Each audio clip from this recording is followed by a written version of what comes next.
Uttarandhra రూపురేఖలే మార్చేయబోతున్న Bhogapuram airport దాదాపు ready అయిపోయింది. కానీ ఈ భారీ ప్రాజెక్ట్ వెనకున్న అసలు కథేంటి? ఎవరి టైంలో మొదలైంది? ఎవరి కృషితో చివరికి వచ్చింది? రాజకీయాలు పక్కన పెట్టి వాస్తవాలేంటో ఒకసారి చూద్దాం. అవును, మీరు విన్నది కరెక్టే. భోగాపురం అంతర్జాతీయ విమానాశ్రయం అక్షరాల 95% పూర్తయింది. అంటే మరో 6 నెలల్లో ఇక్కడ ఫ్లైట్స్ ల్యాండ్ అవ్వబోతున్నాయన్నమాట. దశాబ్దాల కల నిజమవుతున్న టైమిది. కాని ఈ సక్సెస్ వెనకే సోషల్ మీడియాలో ఒక పెద్ద డిబేట్ నడుస్తోంది. ఆ చర్చకంతటికీ కారణం ఒక్కటే ప్రశ్న. అసలు దీన్ని కట్టిందెవరు? 2015లో ఈ ప్రాజెక్టుకు పునాది వేసింది మేమే, కాబట్టి ఈ క్రెడిట్ మాకే దక్కాలి అని కొందరంటుంటే, లేదు, అసలు పనులన్నీ పట్టాలెక్కిచ్చి కష్టమైన పర్మిషన్లన్నీ తెచ్చింది మేము, సో క్రెడిట్ మాకే చెందాలి అని మరికొందరు వాదిస్తున్నారు. ఇంతకీ ఇందులో నిజమెంతా? నిజం చెప్పాలంటే ఈ ప్రశ్నకు సమాధానం అంత సింపుల్ కాదు.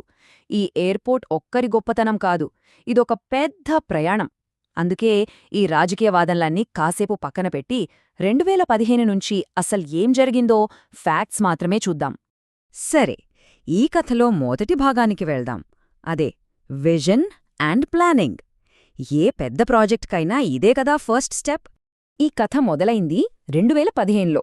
అప్పటి ప్రభుత్వం విశాఖపట్నానికి ఖచ్చితంగా ఒక అంతర్జాతీయ గ్రీన్ఫీల్డ్ ఎయిర్పోర్ట్ ఉండాలి అని ఫిక్స్ అయింది. దానికి భోగాపురం సరైన ప్లేస్ అని నిర్ణయించారు. అయితే ఇక్కడే అసలు ట్విస్టొచ్చింది. మొదట ఈ ప్రాజెక్టు కోసం ఏకంగా 15,000 ఎకరాలు కావాలి అనుకున్నారు. కాని 16 గ్రామాల రైతులు ఒప్పుకోలేదు. పెద్ద ఎత్తున నిరసనలు, కోర్టు కేసులు. దీంతో ప్రభుత్వం వెనక్కి తగ్గాల్సి వచ్చింది. ఫైనల్గా 2,200 ఎకరాలకు ప్రాజెక్టును కుదించారు. రైట్. ఇక రెండో దశ ఫౌండేషన్, అంటే టెక్నికల్ పర్మిషన్లు, డెవలపర్ సెలెక్షన్, ఇలాంటివన్నీ అన్నమాట. 2015 జూన్లో airport authority of India okay చెప్పింది. సరే, ఇక్కడ ఎయిర్పోర్ట్ కట్టొచ్చు అని టెక్నికల్ గ్రీన్ సిగ్నల్ ఇచ్చింది. ఆ తర్వాత 2019 ఫిబ్రవరిలో జీఎంఆర్ ఎయిర్పోర్ట్స్ హైయెస్ట్ బిడ్డర్గా సెలెక్ట్ అయ్యింది. శంకుస్థాపన కూడా చేశారు. అంటే చూడండి, 2019 కల్లా ఐడియా, లొకేషన్, పర్మిషన్లు, డెవలపర్ అన్నీ రెడీ. ఏ పెద్ద ప్రాజెక్ట్కైనా అసలైన ఛాలెంజ్ ఎక్కడుంటుందో తెలుసా? ల్యాండ్ అక్విజిషన్, అంటే భూసేకరణ దగ్గర. ఇప్పుడు దాని గురించే చూద్దాం. 2019లో స్టేట్లో గవర్నమెంట్ మారింది. వచ్చిన కొత్త ప్రభుత్వానికి పేపర్ల మీద ఉన్న ఈ ప్రాజెక్ట్ను రియాలిటీలోకి తీసుకురావాలంటే ముందున్న అతి పెద్ద అడ్డంకిని తొలగించడమే టార్గెట్ అయింది. అదే భూసేకరణ. ఆ 2,200 ఎకరాల ప్రైవేట్ ల్యాండ్ని సేకరించడం నిజంగా చాలా పెద్ద పని. రైతులకు ఆర్ఎన్ఆర్ ప్యాకేజీలు ఫైనల్ చేయడం, కోర్టు కేసులన్నీ క్లియర్ చేయడం, సెంట్రల్ గవర్నమెంట్ నుంచి ఎన్ఓసీ తెచ్చుకోవడం, ఎన్విరాన్మెంటల్ క్లియరెన్సులు, ఇలాంటివన్నీ పూర్తి చేశారు. 2022 వచ్చేసరికి ఈ లీగల్ తలనొప్పులన్నీ తీరిపోయాయి. చాలా ప్రాజెక్టులు ఇక్కడే ఆగిపోతాయి తెలుసా? కాని భోగాపురం మాత్రం ముందుకు కదిలింది. అన్ని అడ్డంకులు తొలగిపోయాక ఫైనల్గా కన్స్ట్రక్షన్ స్టార్ట్ అయ్యింది.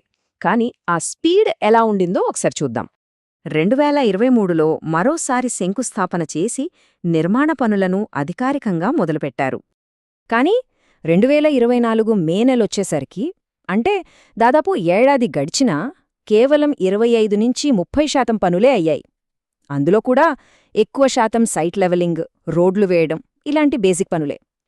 కాని ఆ తర్వాతే అసలు కథ మారింది. ఇప్పుడు మనం చివరి దశకు, అంటే అత్యంత వేగంగా పనులు జరిగిన ఫేజ్కి వచ్చాం. దీన్ని ఒక రిలే రేస్, లాస్ట్ ల్యాప్ అనొచ్చు. ఇక్కడ ఈ చార్ట్ చూస్తే మీకే క్లియర్గా అర్థమవుతుంది. మే 2024లో 30% దగ్గరున్న పని ఇప్పుడున్న ప్రభుత్వం వచ్చాక రాకెట్ స్పీడ్తో దూసుకెళ్లి ఏకంగా 95%కి చేరింది. ఇది జస్ట్ కొన్ని నెలల్లో జరిగిన మ్యాజిక్. ఈ ఫేజ్ని ఎగ్జిక్యూషన్ ఫేజ్ అంటారు. ఇక్కడ టైం చాలా ముఖ్యం. Terminal building, runway, navigation systems, ఇలాంటి మేజర్ పనులన్నీ ఈ దశలోనే ఫాస్ట్గా పూర్తి చేశారు. ఆ స్పీడే ఇప్పుడు మనకు కనిపిస్తున్న రిజల్ట్. సో ఇప్పుడు అసలు ప్రశ్నకు వద్దాం. ఈ భోగాపురం ఎయిర్పోర్ట్ క్రెడిట్ ఎవరిది? ఇది నిజంగా ఒక రిలే రేస్. మొదటి ప్రభుత్వం విజన్ ఇచ్చి డెవలపర్ను ఫైనల్ చేసింది. రెండో ప్రభుత్వం వచ్చి అతి కష్టమైన భూసేకరణ, లీగల్ సమస్యలను పరిష్కరించింది. ఇక ఇప్పుడున్న ప్రభుత్వం ఎగ్జిక్యూషన్లో స్పీడ్ చూపించి ప్రాజెక్ట్ను ఫినిషింగ్ లైన్కు తెచ్చింది.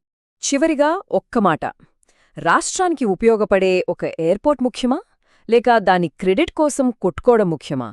రాజకీయాలు ఏవైనా ఈ ప్రాజెక్ట్ పూర్తి కావడం ఉత్తరాంధ్ర అభివృద్ధిలో ఒక మైలురాయి అని మాత్రం మనం ఒప్పుకొని తీరాలి.